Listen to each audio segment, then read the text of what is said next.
छत्तीसगढ़ सरकार पर जनता की आस्था और भरोसा है। हमारी सरकार में गरीबों का अहित नहीं होने दिया जाएगा।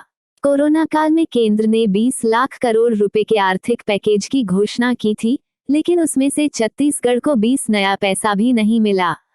केंद्र सरकार ने एफसीआई में चावल जमा करने के लिए छत्तीसगढ़ सरकार को 61 लाख मीट्रिक टन जमा करने की अनुमति तो दी, किंतु उसमें भी भेदभावपूर्ण रवैया अपनाया जा रहा है। यह बातें कृषि मंत्री रविंद्र चौबे ने राजीव भवन में जनसुनवाई के दौरान मीडिया से बातचीत में कही हैं।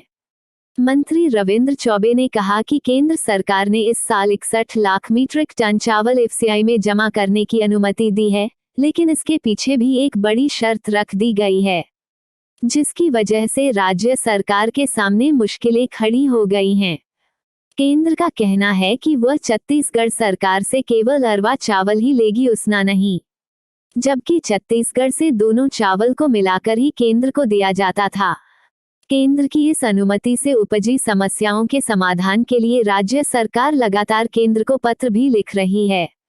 मंत्री ने आगे कहा कि हमारी सरकार ने 5,700 करोड़ रु की राजीव किसान न्याय योजना की घोषणा के साथ ही 1 नवंबर को किसानों के खाते में रुपए हस्तांतरित कर दिए।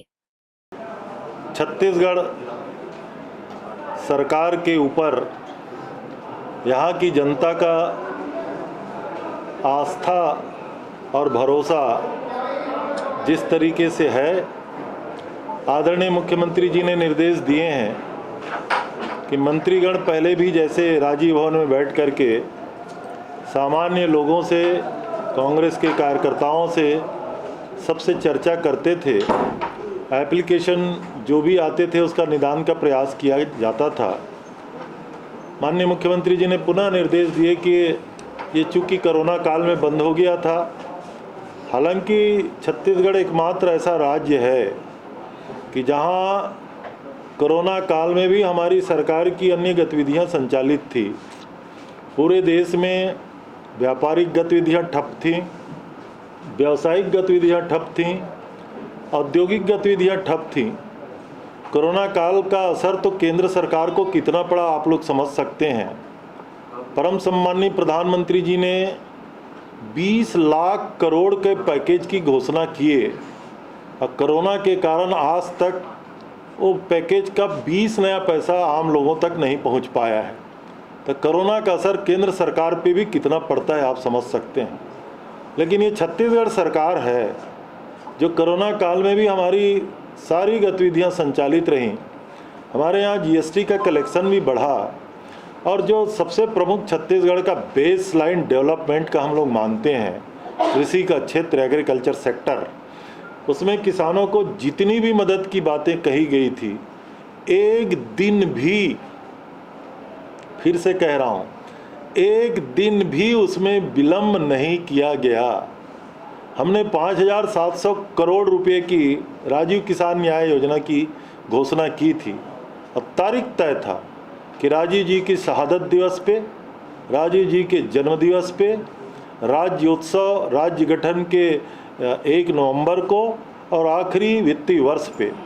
तो आप देखेंगे कि 2 साल कोरोना काल रहा, लेकिन एक भी दिन तारीख में 1 नवंबर का मतलब 1 नवंबर को ही किसानों के खातों में पैसा का हस्तांतरण किया गया।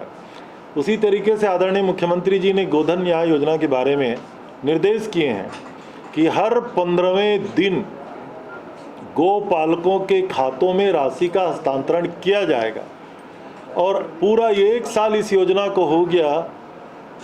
हर 15वें दिन का मतलब हर 15वें दिन अभी भी गोधन न्याय योजना का पैसा लोगों को हस्तांतरित किया जा रहा है। आशा ये है कि सरकार की हमारी योजनाएं बिल्कुल संचालित है और हम लोग जैसे हमेशा कहते हैं, भूपेश है तो भरोसा है। अब इसीलिए आदरणीय मुख्यमंत्री जी ने निर्देश दिए कि अब कोरोना काल ख़त्म हो गया, फिर से राजीव भवन हम लोगों का पवित्र स्थान है, कांग्रेस का भवन है, यहाँ लोगों से रूबरू होना है। और बहुत नवरात्र का पावन पर्व है तो इसकी शुरुआत हुई है। कल ही आदरणीय गिरीश भैया से मैं चर्चा किया था, कल उन्होंने सूचना निकाला और एक दिन में ही इतनी लंबी भीड़ हो गई। सवाल ये है कि लोगों के सारे काम तो सरकार करते हैं, लेकिन छोटे छोटे एप्लीकेशन को लेकर के लोग जब घूमते रहते हैं तो चूंकि कांग्रेस के ऊपर मुख्यमंत्री भूपेश जी के ऊपर उनका इतनी आस्था है, तो राजीव भवन में आकर के वो एप्लीकेशन देना चाहते हैं। और आज भी अभी 1 घंटे में लगभग 55-60 एप्लीकेशन अभी आ गए हैं। अभी और कुछ लोग बचे हैं जो उनसे मैं मुलाकात करूंगा। और सामान्य प्रकार के एप्लीकेशन हैं। कुछ ज़िलों में राशन की समस्या के बारे में है, कुछ ज़िलों में राशन कार्ड के बारे में है। चूँकि मैं कृषि मंत्री हूँ तो धान खरीदी केंद्र खोलने की भी बात का एप्लीकेशन है। कुछ जगह नया सोसाइटी बनाने का भी एप्लीकेशन है, कहीं व्यवस्थापन का एप्लीकेशन है, कहीं नामांतरण का एप्लीकेशन है, कहीं विस्थापन का एप्लीकेशन है। अब इतने समय बाद आप बैठोगे तो कुछ पढ़े लिखे बेरोजगारों के नौकरी संबंधी भी एप्लीकेशन है। और रायपुर शहर के लिए तो सबसे महत्वपूर्ण एप्लीकेशन जो आया है, यहाँ के पुराने बस स्टैंड को नए बस स्टैंड में जो शिफ्टिंग किया जा रहा है, तो यहाँ जो पुराने बस स्टैंड में अंदर के जो दुकानदार थे उसको चिन्हित करके नए बस स्टैंड में जगह तो देने की बात हो रही है, लेकिन बाहर जो गरीब लोग ठेला लगाते थे, वेंडर थे, उनकी अभी कोई व्यवस्थापन की बात शायद नहीं हुई है। तो एक बहुत प्रमुख एप्लीकेशन मुझे उसका मिला है। मैं कमिश्नर को यहाँ निर्देश दिया हूँ, कलेक्टर को भी निर्देश दूंगा और बुला करके चर्चा करूँगा। गरीबों का अहित होने ही नहीं दिया जाएगा, उनको भी जगह मिलेगा, उनको भी रोजगार करने का अवसर मिलेगा। तो इसी प्रकार के एप्लीकेशन आ रहे हैं। और आज तो प्रदेश कांग्रेस कमेटी के निर्देश पे मैंने शुरुआत की है।